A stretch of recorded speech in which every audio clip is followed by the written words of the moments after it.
This is Dune Talk, a DuneNewsNet.com production. Join us now for the latest Dune news, reactions, and lively discussions. Hey everyone, it's that time of week and we're here with a brand new episode of Dune Talk. This is the official show of DuneNewsNet.com where we cover everything Dune, whether it's on the screen or on the page. We're getting closer and closer to the release of the Dune Part 2 movie, and today we also have some very exciting gaming announcements and new collectibles to discuss. This is Marcus Gabriel, your editor at DuneNewsNet.com, and the rest of the Dune Talk crew is here with me. Hey everybody, it's Garin. Excited to be on with the Dune crew today, and really excited about the topics today, and you'll know why in just a few minutes. Hey everyone, Johnny Sobchak here again. Thanks for joining us. It's a good little batch of news. Nothing too crazy movie-wise, but again, we were just saying before the show, Legendary seems to have a good mixture of stuff for Dune fans coming this year. Simon Dowdy here. As soon as I saw the topic that we were talking about, I said this is going to be a Garin-centric episode. So, Garin, this is your show today. Great. Let's dive into the latest news. Dune movie news. First up, Dune Part 1 is getting a new 4K Ultra HD Steelbook release. Although this hasn't been officially announced yet, this was posted on Twitter by the Discfather, who has a long track record of advanced reporting on physical media releases. So if you remember, back in 2022, there were already a few limited run Steelbooks sold at various retailers. Simon, I know you managed to get the Best Buy exclusive version. What did you think of that release? So originally, when the movie was released on home video, I didn't have a 4K player, so I ended up picking up just the standard Blu-ray, then got the 4K. And as some of you know, I work at Best Buy, and one day there was an order that came in and it said Steelbook Dune. I was like, what? No, those are out of print. And I went insane looking for the extra copy that we had in store. I was able to pick it up. It's gorgeous.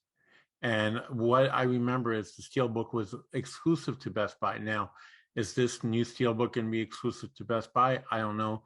The Discfather is really a reliable source for 4K and any home physical release. I do like the artwork more on the original release, but knowing me, I'll probably still end up picking it up. I mean, I have several copies of the 84 movie, and I have several copies of the 2021 movie. So yeah, I'll pick up another Steelbook. Why not? Zero word about whether this is going to have any differences compared to the previous 4K releases, if it contains any extras. To be honest, I wouldn't get hopes up in that regard. But yeah, touching on a related topic for a moment, and this has been a recurring discussion point online. Since we got the first home releases, the IMAX version of Dune with its full 1:43:1 aspect ratio has been a frequent topic of comparisons. Like even Secrets of Dune, he had a nice video about that on his channel like last year sometime. So like that begs the question, Johnny, would you expect that we'll eventually get a Blu-ray release with the IMAX aspect ratio of either 1:43 or 1:90? Is there any precedent for this? Yeah, it's a good question. I would like to see it. I'm all for including the IMAX aspect ratios on home media. A few different films that have used that aspect ratio in that format have gotten that. I know just off the top of my head, a few films that I have. Of course, Christopher Nolan's films are probably the most obvious example, and that goes all the way back to the Dark Knight Blu-ray. And then you have, Aquaman, I remember had it. Mission Impossible Fallout had certain sequences on the 4K and the Blu-ray that have it. Dune did not, and I know a lot of people were dismayed about that. I didn't get too bent out of shape, fortunately. It's just because I just kind of had to accept it. Plus, the way that rollout went theatrical and the HBO situation, just kind of had to let that go. But I am curious. Yeah, as you mentioned, this new release doesn't seem at this point to have any differences, and I wouldn't, hold my breath that it will. I do think it would be cool at some point to have that release. I get the sense that Villeneuve, he may have some sort of kind of gatekeeping stance on the IMAX being on the home media, because he maybe wants to maintain that as just a theatrical only aspect of it. However, that could change in regards to the fact that Dune Part 2 is supposedly filmed in full IMAX as far as the aspect ratio is concerned. So when that film comes out on 4K and Blu-ray, probably, it's going to have that full aspect ratio. So I'm expecting that to be the case for Part 2. And what my hope is, and given how much time has passed since the release of Part 1, and I'm sure they may even do an IMAX re-release of Part 1, fingers crossed, for a double feature when Part 2 comes out. I'm hoping that they'll do some sort of re-release, or maybe even a combo home release of the two, with both of them having the IMAX, aspect ratio. Of course, Dune Part 1 doesn't have full for the duration of the entire film like Part 2 will, but it does have some extended sequences. I can't remember what the exact percentage is, but those sequences they were amazing in IMAX when I saw it, and I would certainly like to see it at home and have that just for the library. So I think there is an opportunity. I would say it's probably like 50-50 whether it happens or not. But I think we could be like a year away from finding out if that does happen, because the home release for Part 2 probably won't be until February maybe of next year, around Oscar time. So yeah, that's just my own 2 cents, but it's certainly, I know some people have very strong feelings about this. I just kind of have to accept whatever the decision is going to be. I don't think about it too much. But the Steelbook, by the way, that Simon was referencing, I have it as well, and it matches my background. It's beautiful, and I was lucky enough to get it. So yeah, I like that, and I'm looking forward to whatever the Part 2 Steelbook options are going to be. And I think they'll again, they're already doing another Steelbook for Part 1, so I'm thinking they're probably going to keep the options open, and hopefully the IMAX ratio will be part of those options. I think it's a good marketing point to re-release it in Steelbook, because there are people that just are diehard Steelbook collectors. And also, if you release it a month before, or even 2 months before Part 2, it's bringing Dune back into people's attention. And the 4K and the Blu-ray was one of the #1 selling home physical release last year. So fingers crossed that it does come out and it's not just some internet rumor. Okay, now let's move on to our big topic for today. The DUNIVERSE, books, comics, games, collectibles, and more. Last weekend at the Xbox Game Showcase, we got a special announcement. Dune is coming to Microsoft Flight Simulator. That's right, on November 3rd, same date that the second movie releases, an official expansion is coming out, allowing players to step into the cockpit and pilot the House Atreides Ornithopter. You'll be able to fly over the mysterious landscapes of Arrakis. And we got a visually stunning 1-minute trailer showcasing that in-game footage. If you haven't seen the announced trailer yet, watch it on DUNEWSNet.com or on our YouTube channel. It's the previously uploaded video. Well, I'm sure at least one of us has a lot to say here. Let's see, who should go first? No kidding. How about me? Garin, let me just ask you straight out. Is this a dream come true for you? I don't know about a dream come true, but honestly, because I have been an aspiring pilot in my younger years and a huge fan of Villeneuve's Ornithopter design, yeah, this is pretty much a dream come true. And it's really cool because the whole idea of creating an ornithopter that's practical, that actually, even though what they designed was this huge set piece that's like 11 tons, right? I know practically that actually couldn't fly, but the design and the way it was put together is practical. So it makes sense that this would be something that would fit into the genre of the flight sim community, because it should work, right? I mean, I realize it's in a different world than our own, but the whole idea of just being able to get in the cockpit and see what you would see and control it the way it's depicted in Dune Part 1, and I can only imagine, in battle sequences in Part 2. I just think this is so cool, and I'm going to have to get a new I'm going to have to get an Xbox X, and I'm going to have to get some new equipment. But yeah, this is just so cool. And what I like about it is it's done in a way that's kind of being respectful to the fact that this idea not only began with Frank Herbert, right? So he creates this concept of a flying vehicle that is described as has wings of a bird, but Villeneuve went with more of a dragonfly sort of insect kind of design. But the fact that it was created as something very practical in the book, extremely well done in Villeneuve's movie, very practical, very realistic. The sounds, the engine, the jet flares, the landing gear, everything is just so well done that I just couldn't be more thrilled that they're actually trying to make this into a practical flight sim that will give me the opportunity to feel like I'm flying one of these things.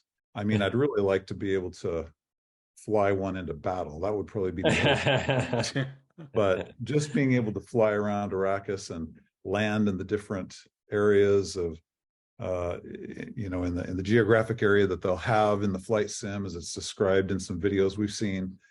I just can't wait. I can't wait for part 2, but I'm going to be about just as excited to try out the flight simulator and fly the Ornithopter. So you're just going to have a field day. Like, you're going to come home from watching part 2, and then you're just going to take off on your Ornithopter. I mean, you already be flying the Ornithopter as you're waiting for part 2. Yeah, that's what I was going to say. I'm just imagining this loop for days on end of Garin going to the movie theater and coming back and doing the flight simulator, going back to the movie. Mean, I hope you have a lot of sick time at work, because I think you're going to be using it. Like no, honestly, team, I got to work from home today. Yeah, I don't feel great, guys. I have so much sick time built up. Seriously, I need to use some. Seriously. Well, there you go in November. No, but honestly, as soon as I saw this, I emailed Marcus. I was like, "Hey, can we put a low jack, or maybe get in touch with Garen's wife and see if he's left the house like that week?" I just picture you in front of your TV, just like a kid, just like Christmas not only time. That, you guys can keep teasing me, but not only that, but I have my new home theater set up, and I have a 4K projection.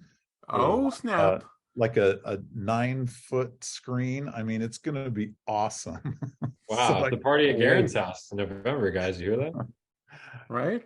Come on over. Garen's going to have a Twitch account where he'll be streaming the game, everything. I love it. Your enthusiasm is infectious, Garin. I got to say, I definitely won't be partaking in this. I think it's safe to say, but it seems very, very cool. And we were talking about this before the show, but just a couple of friends of mine and kind of acquaintances just that are enthusiastic about gaming and like aviation, flight simulators.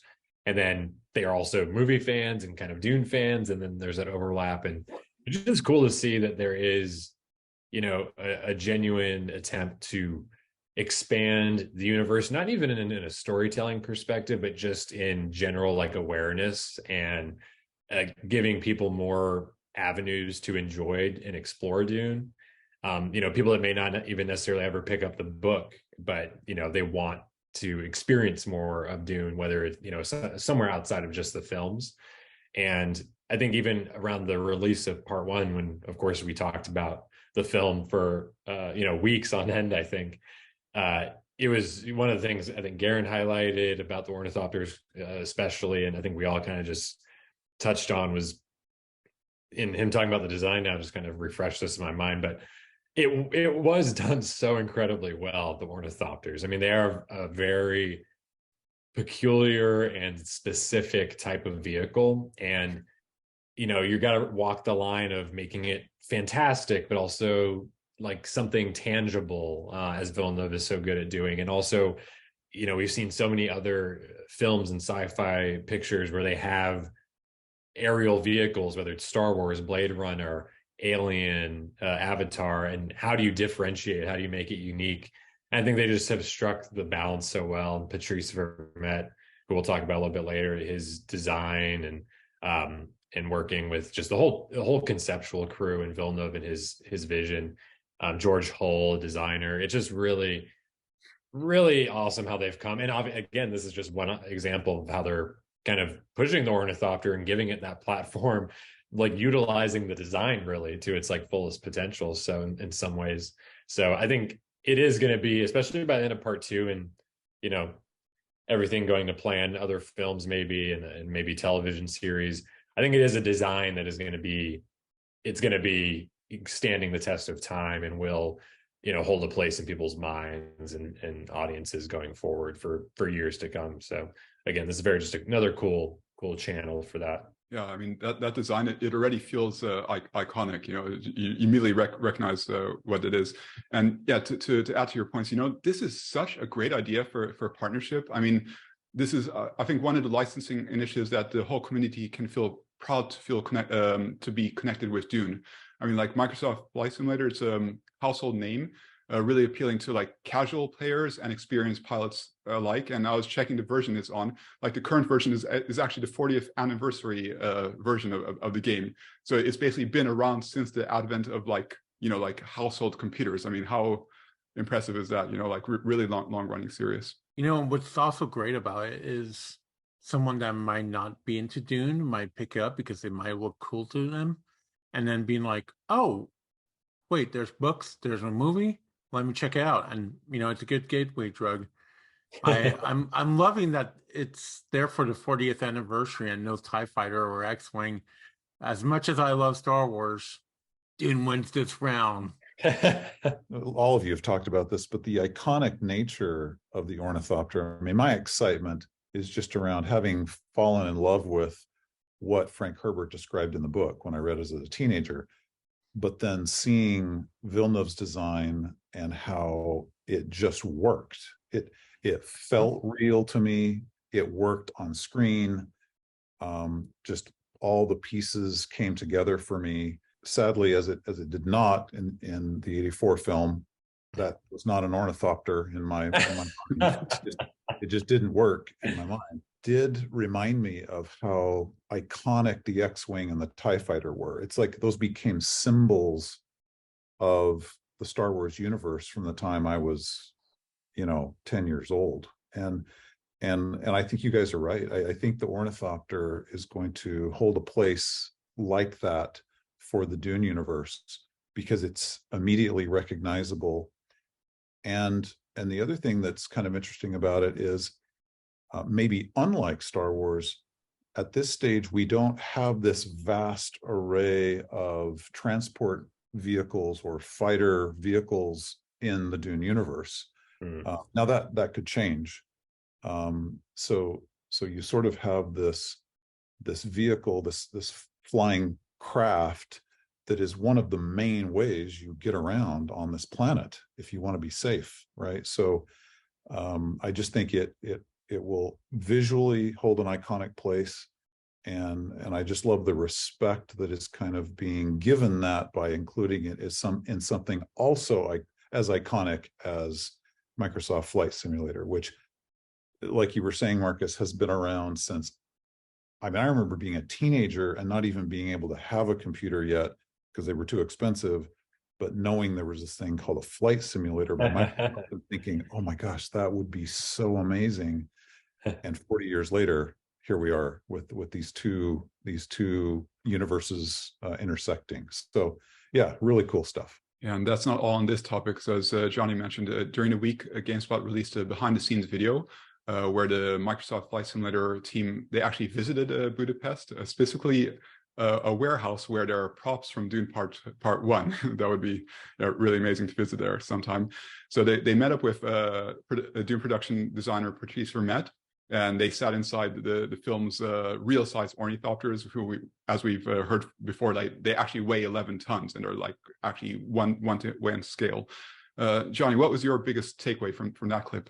Yeah, it was pretty cool to see, we've been talking about the Ornithopters for a little bit now, and just the context of seeing it on screen and with all the effects and the sound and all the incredible, on-screen magic that we get. And then to see, you don't think about, well, obviously there's all these different elements that come together to bring it to life in the film. And then you never, I guess, think about, well, in between or after the movie's over, in between, productions and whatnot, like, where does it go? Like, do they just get rid of it? Do they dismantle it? What happens? And at least one of these is in this, warehouse you mentioned. And it's just really cool to see, it's a peek into the production and all the detail that goes into it. And Patrice Vermette, who's a genius and Oscar winner for Dune Part 1, and I'm sure has a chance to be in contention for Dune Part 2. To hear him talk a little bit and like get the spotlight in that context, I think is pretty cool. There's a number of people behind the scenes and in the crew now that have gotten those chances, from Hans Zimmer, Greg Fraser, and et cetera. So I think it's neat that they give it that kind of platform. And then just also in the context of the video, it's kind of like one of those backlot kind of tours you'll see like in LA, and you have all these different props and vehicles. And yeah, I would very much like to visit and check it out, see what else they got over there. What I thought was really interesting, and they brought it up in the video, is that they're like, oh yeah, we thought it was all going to be digital, but it's still analog. And they mentioned how important it is that even in the game that the buttons would be analog, because there is no machine, there is no AI in the world of Dune, And as someone that's terrified of AI, I was like, yes, thank you for bringing that back to, the world of Dune and what Frank created. It was a fun little video, It was also nice just to see Patrice interact with people and showing his creations, and also that map of the game, and kind of gives you an outline of all the missions. Yeah, I love how Patrice Vermette said, or was it him that said in that video, the design was more like a 1960s helicopter. It wasn't like something from a typical science fiction movie or universe that we're used to, where you even have like heads up display or anything. Like we have heads up display now. But in the Ornithopter design, they didn't have anything like that. And every button is a button to be pressed or a switch to be flipped, and just has more of a almost like a Huey helicopter from Vietnam or something, And the other thing that I was reminded of as we were watching that video was it is an armored vehicle. It's not like a helicopter which has extremely a thin fuselage. It's like this thing is armored. Like it's going to be able to hopefully survive in battle, and even the glass appears to be extremely thick and maybe even bullet resistant, who knows. But yeah, just the thought that went into how this aircraft will be used. And again, I just can't wait for what part 2 could show us in terms of the part that Thopters play in those battles. Yeah, and we've heard that before, but one of the other cool details was about how each single blade is independently controlled. So you have this like amazing maneuverability. Like we've seen that already in the first film about those dives, and like how it can like suddenly go from fast flight to hovering over. And specifically relating to the expansion, they mentioned that it includes a secret mission. So there's no details yet, but maybe there is something combat related or something to do with like the spice harvester or like something like that. But yeah, that'll be interesting. So it sounds like it's not just going to be a case of just you can fly around the interesting locations, but there's actually going to be some tasks for you to complete. I just want to make one more mention of the design in Villeneuve's film. So I realized that to be able to lift something, even though the fuselage of the Thopter is not extremely big. I mean, we learn in part 2, it looks like you've got a pilot, you've got 2 seats on either side, and maybe a couple of seats behind that, and then maybe some people that can sit along the longer part, the end of the fuselage. So I don't know how many people you can get in there total. I realized when they were, saving the spice harvester workers, they packed a lot in there, but that was an emergency. But what amazes me is, and also makes me a little nervous sometimes, is how long those blades are. In fact, when you see the blades all folded back when it's landed, it extends so much farther past the actual fuselage of the Thopter. And so the only thing that, and I'll learn this in the flight simulator, I guess, is what is your wingspan when you're flying through a canyon, right? Because those wings are so wide that you better realize what that distance is, or you're going to have a real problem. So, and if there's no AI to help you maybe give you an indicator of that, I don't know. We'll see what that's like, but that's going to require some real skill in a place that has rock canyons and obstacles that you need to make sure you don't hit as you're landing. So we'll see. A lot of crash and burn, I feel like, playing that game. Yeah, so Microsoft Flight Simulator Dune Expansion is going to be launched, as mentioned, on November 3rd, when the movie comes out. It's going to be available on Xbox Series X and S and on PC. And it will be made available to Game Pass subscribers from the day one. So you don't necessarily have to purchase the Flight Simulator separately. You can play it as part of that subscription. And the simulator can also be accessed on many other devices, including smart TVs, phones, and tablets with the Xbox Cloud Gaming service. So, Garin, like, you don't necessarily have to have the best possible PC. Like, you could theoretically even run this from a tablet connected to your TV. But yeah. Also, this past weekend at the PC Gaming Show, we got an update from the developers of Dune Awakening.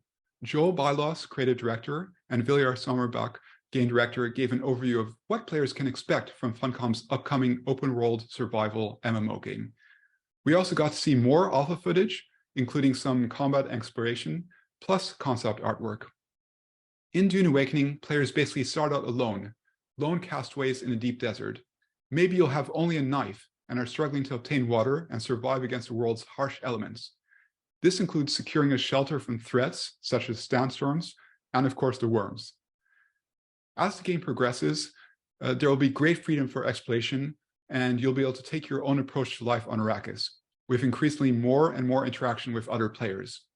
Maybe you'll eventually join a guild, maybe start your own. There's the opportunity to manage spice harvesting operations, or engage in mass combat. In the long run, there's even the possibility that you may become a noble, ruling over your territory while fending off your many enemies. Garin, it sounds like there may even be the possibility of owning a fleet of Ornithopters there. But beyond that, hearing all these details about this upcoming online game, Garin, what are your thoughts so far? Yeah, I really like what they've revealed. Again, I feel like I've been reading about this game for years.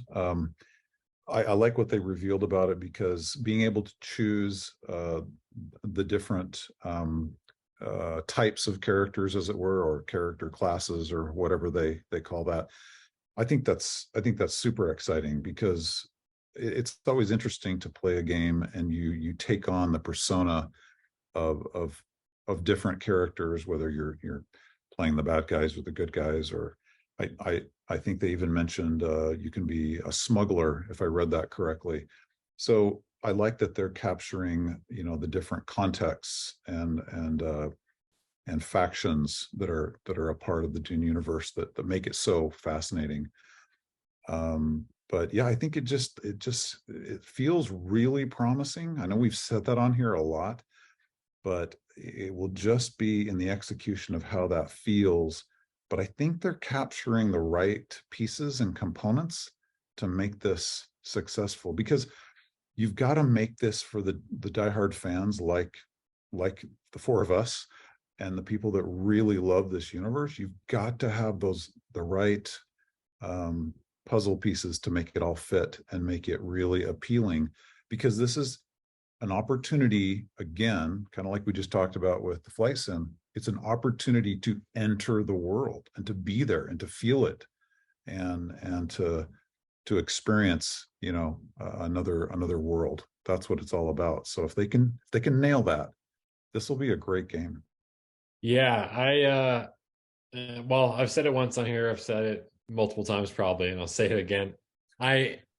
this isn't my type of game necessarily, but I will say this is the most interested and maybe, excited that I've been about it. Because it wasn't just some cinematic trailer. It wasn't just, a general premise and, a genre of game. It was more about the style and the world and the kind of the format and, giving more sense of, I guess, how true to Dune is it going to be, or kind of like what opportunities you're going to have that kind of put you into the mindset of someone trying to survive on Arrakis. And I've never played one of these types of games before.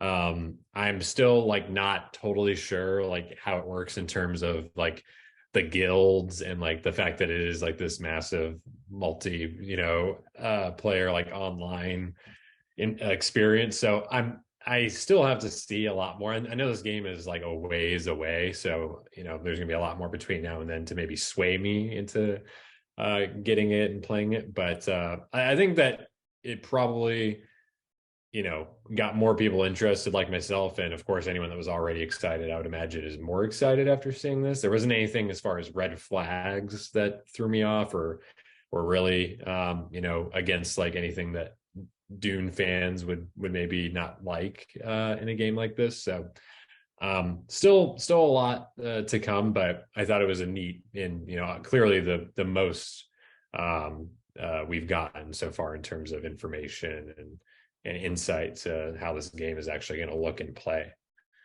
I've said in the past as well, I'm not a big gamer. I play my baseball, my FIFA, and my Animal Crossing. But this game actually makes me really intrigued. And sadly, I think I would need to upgrade to a PS5, something that I would be interested in walking around and just feeling the environment. I think more than the flight simulator. And nothing against like the Ornithopters. I think, they're great and all. But I like the idea of just living in the universe more than the Ornithopter. I think we're limited in the flight simulator, but here I kind of want to go on side missions and just get lost in Arrakis if I get a chance to play this game. Maybe put Hans Zimmer's score in the background. Yeah, and to what Garin is saying, like there's been a lot more revealed in terms of how they're going to approach combat, and I thought that was really interesting. So that they said it's basically a combined arms system, which means basically you'll have this really complex combat involving all sorts of different factors. So you'll have like vehicles in the air and in the ground. You'll have melee and ranged combat elements. So you'll have people fighting with knives, other people are using with guns. But then you'll also have abilities of the great school. So you might have like a mentat who's using their ability and applying to combat. And then all that comes together, and it can be like a lot of chaos in mass combat, but it can also be like, if you plan things the right way, then you can have planned strategy over your opponents. So it seems it's going to be really ambitious, like what they're describing in terms of like this really mixed type of combat. And I also thought it was interesting what they mentioned about shields. So that there will be shields in the game, and all of the if you're using it in a desert, then you're risking like that the worm comes. But there is that factor, like in the cases where it does make sense to use a shield, then of course, then you're having to use that more close combat style. While in other situations in the desert, then you can use the more range combat. So there's going to be that constantly like weighing, like how should we approach this different situation. So it seems, really interesting like areas to explore. Marcus, another thought about that is I know that Dune Spice Wars, which has now been out for, has it been out over a year now? Has it been that long? And I think with, from what I've been playing it for quite a while. I really have enjoyed it. I probably am going to take a break from it just for a while because I really have been playing it quite a bit.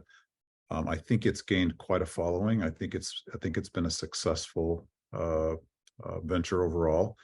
And what's interesting is it's all of those components that you described. There's all the different ways that you can interact, how you can protect your territory, how you can expand your territory through battles, through strategy.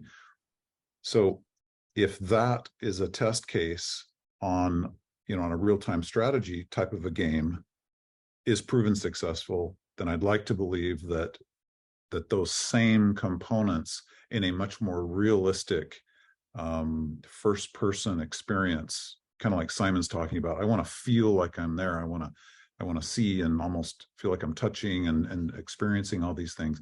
But you have those same components that make it really interesting strategy warfare.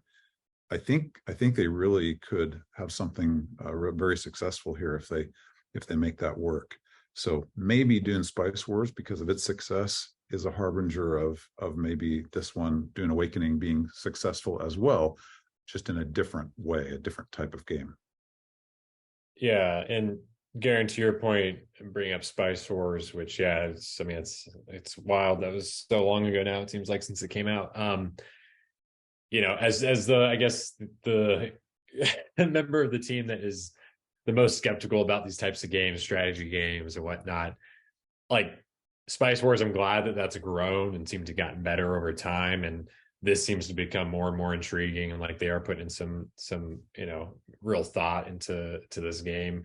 I hope it is successful, because I just said this to one of my friends the other day. I was like, when this trailer came out, or this kind of featurette, I said, the Dune in gaming is such an unexplored, like, this is a huge like gold mine of material, and I don't want it to be exploited for exploitation's sake, because I don't want terrible games coming out.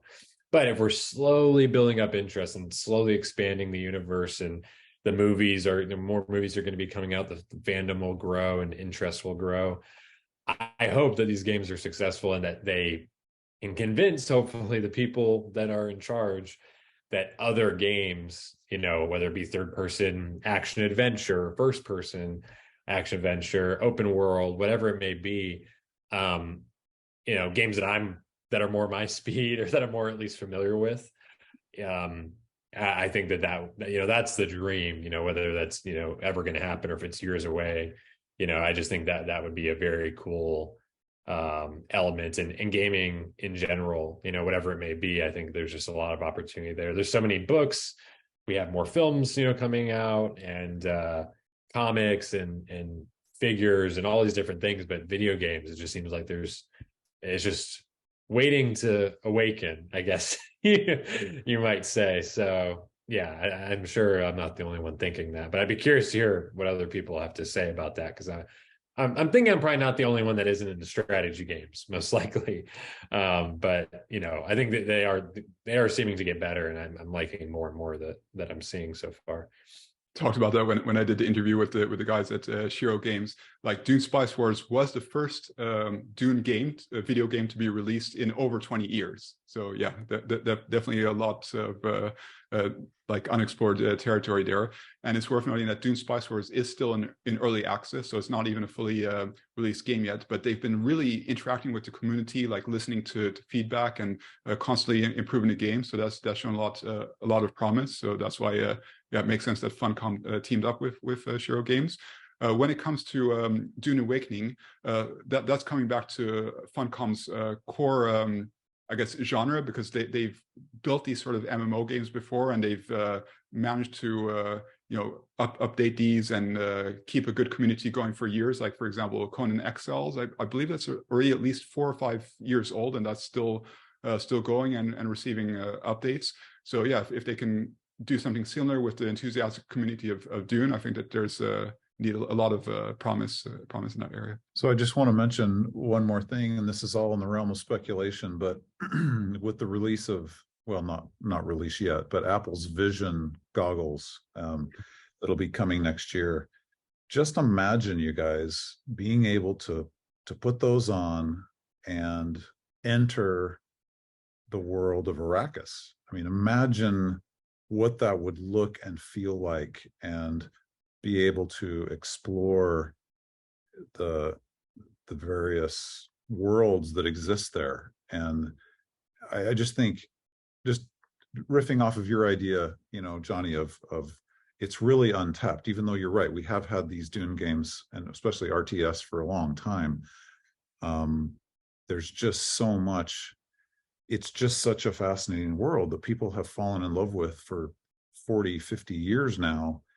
But being able to actually experience it in a virtual way that's unprecedented, I mean, it would just be amazing. It would be so exciting for people that it would be another way for them to get into the universe and want to read the books and experience it, but also just to live in that world.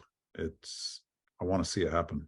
It's probably going to still be a ways away of release of the game. I mean, I think if they were going to release it this year, we would have heard something so far. We haven't even heard about when the open beta is going to be.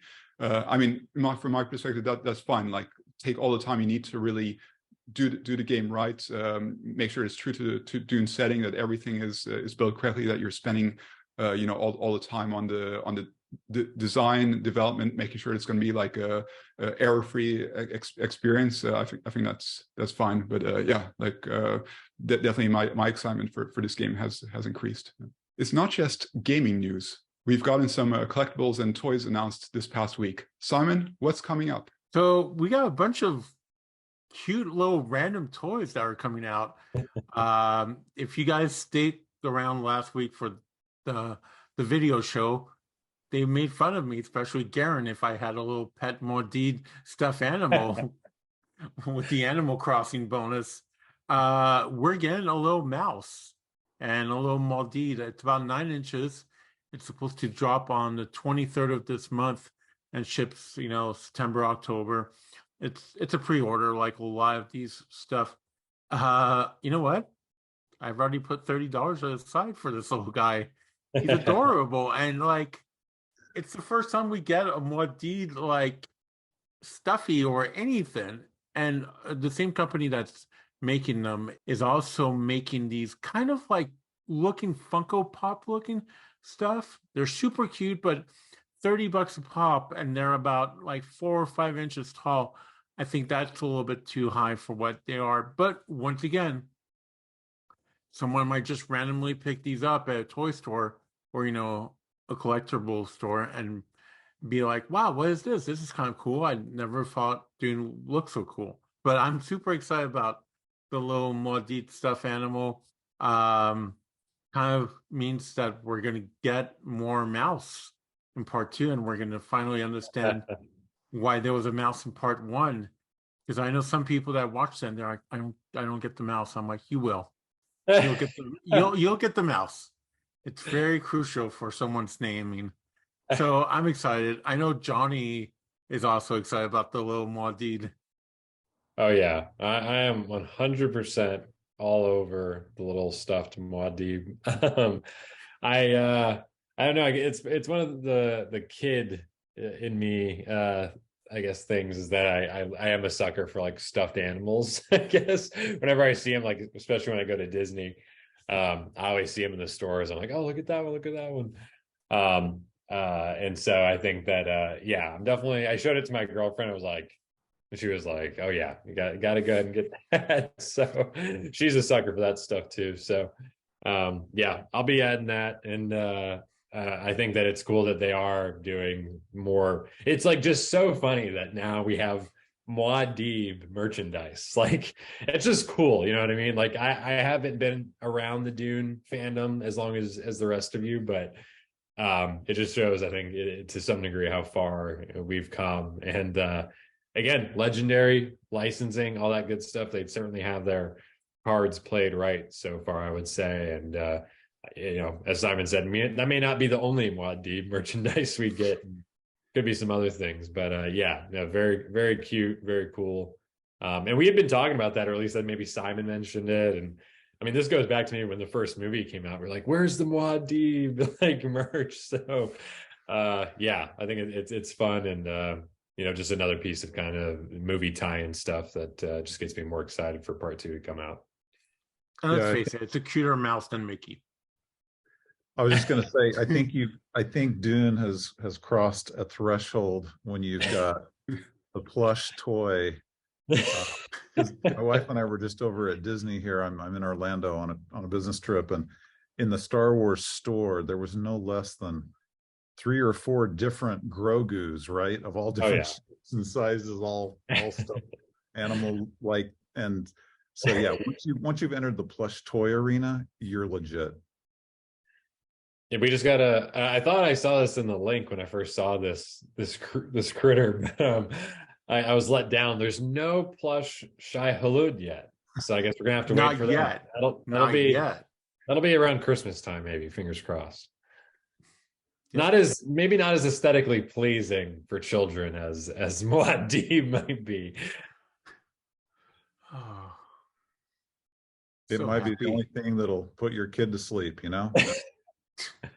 Yeah, some great stories today. Even without specific movie news, still tons of exciting reveals coming out. So for today, we're going to go ahead and wrap up. Simon Dowdy here. You can follow me on all the socials at sdowdy, and you can join me as I will be ordering my plushie Muad'dib on the 23rd of June. Thanks everyone again for joining us. Really appreciate the support over the last couple of months here, and it's exciting times. Great to talk about everything. You can follow me on social media, Johnny Sobchak, Twitter, Letterboxd, etc. And looking forward to the next episode. Thank you. Hey, it's Garin. Appreciate all your support, everyone. You can find me on Twitter at Dune Companion. I'd love to know your thoughts about all the great ornithopter news. I know there's a lot of closet ornithopter fans out there, so let me see your excitement. Yeah, and this was Marcus Gabriel, editor at DUNIVERSE.com. You can find me on Twitter and Facebook at Marcus's Writing. And yeah, you'll be seeing a lot more news, reviews, and updates on Dune Talk Show in the upcoming weeks. See you next time. We hope you've enjoyed Dune Talk. Remember to like, subscribe, and turn on notifications so you know when the next episode drops. Stay tuned to DuneNewsNet.com and add us to your social feeds. Be the first to hear breaking news and reviews.